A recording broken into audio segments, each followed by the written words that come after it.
movement. He's died at the age of 87. This is Democracy Now!, democracynow.org, The War and Peace Report. I'm Amy Goodman. As we turn now to Yemen, more than 1,000 people have died since the Saudi-led bombing campaign began in late March. More than half the victims are civilian, including 115 children. The precise toll from the airstrikes is not known because many areas are hard to reach. But the UN and several major human rights groups have raised the possibility of war crimes in the scores of documented bombings so far.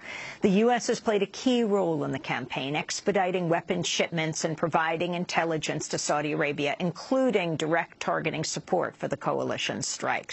Now, Human Rights Watch has accused the Saudi-led coalition of dropping banned cluster bombs manufactured and supplied by the United States. Cluster bombs contain dozens or even hundreds of smaller munitions designed to fan out over a wide area, often the size of a football field.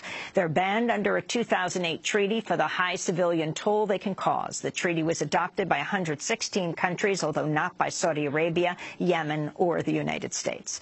According to Human Rights Watch, the U.S. supplied cluster bombs have landed near rebel-held villages in northern Yemen, putting residents in danger. On Monday, the State Department said it's looking into the report's allegations, adding it takes all accounts of civilian deaths and the ongoing hostilities in Yemen very seriously.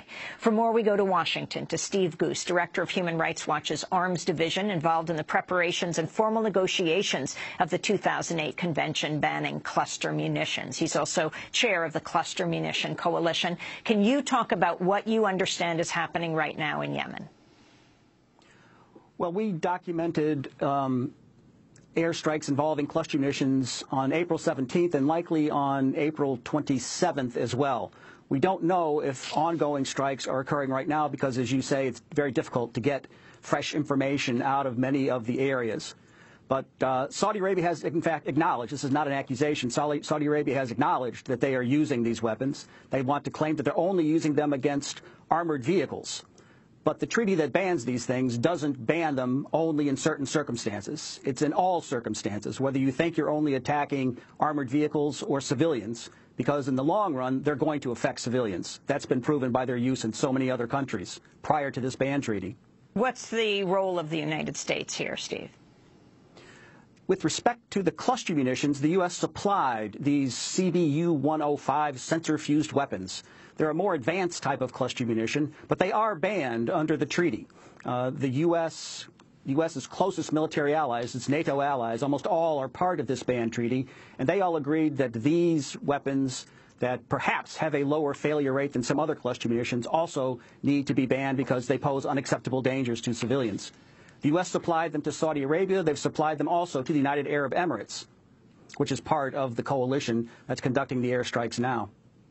Belkis Villay is also with us, Yemen and Kuwait researcher at Human Rights Watch. She's been based in Sana'a for the last 2 years, but she's joining us from Istanbul, Turkey. Can you talk about when you came to suspect that Saudi Arabia was using cluster munitions in Yemen, Belkis? Thank you for having me. Belkis, I'm sorry, we're not hearing you. Sorry. Saying we've had concerns about the use of cluster munitions in this war because of the fact that Saudi Arabia actually used cluster munitions in 2009 when it participated in a war in northern Yemen. On the first day of the war, we issued a press release calling on the Saudi-led coalition to state on the record that it would not be using cluster munitions in this war.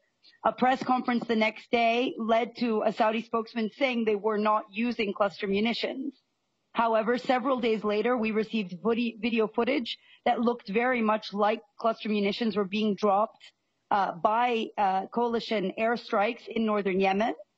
And several days later, we received photo evidence that showed the actual munitions, including unexploded cluster munitions, on the ground in a location 36 kilometers away. We were able to match through satellite imagery the exact location from where the film was done.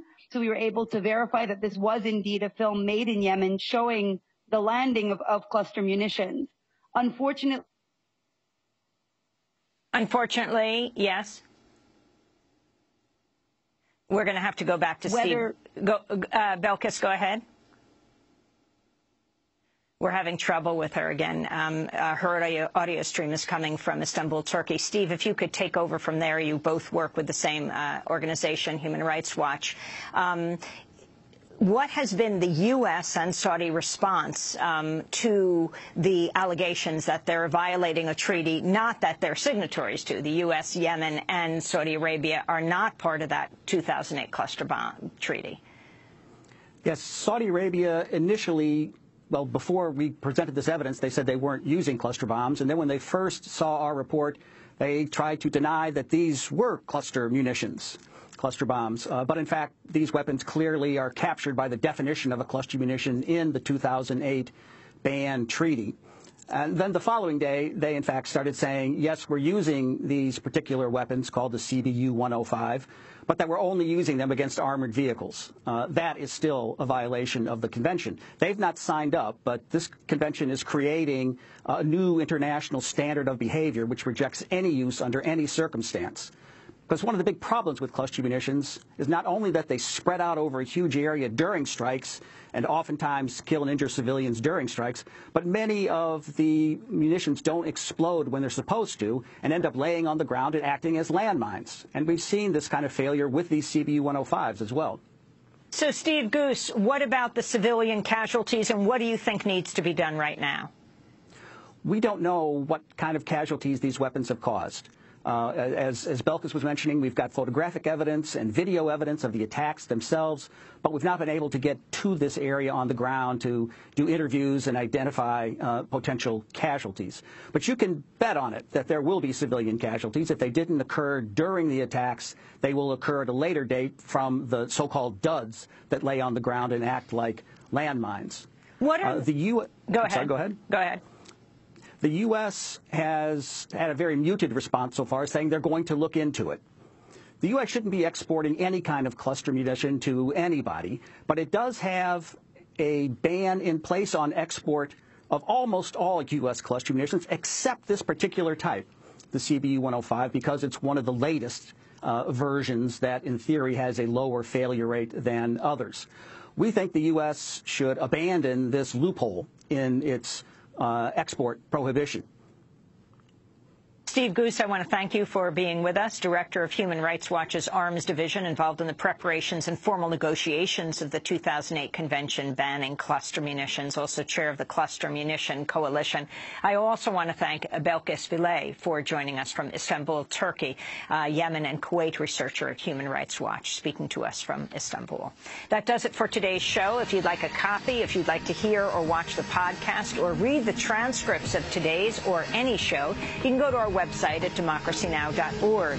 Democracy Now! Is produced by Mike Burke, Renee Feltz, Aaron Mate, Nermeen Sheikh, Steve Martinez, Sam Alcock, Hani Massoud, Ravi Karan, Dina Guzder, Amy Littlefield, Anna Ozbek, Mike DeFilippo, and Miguel Noguera are our engineers.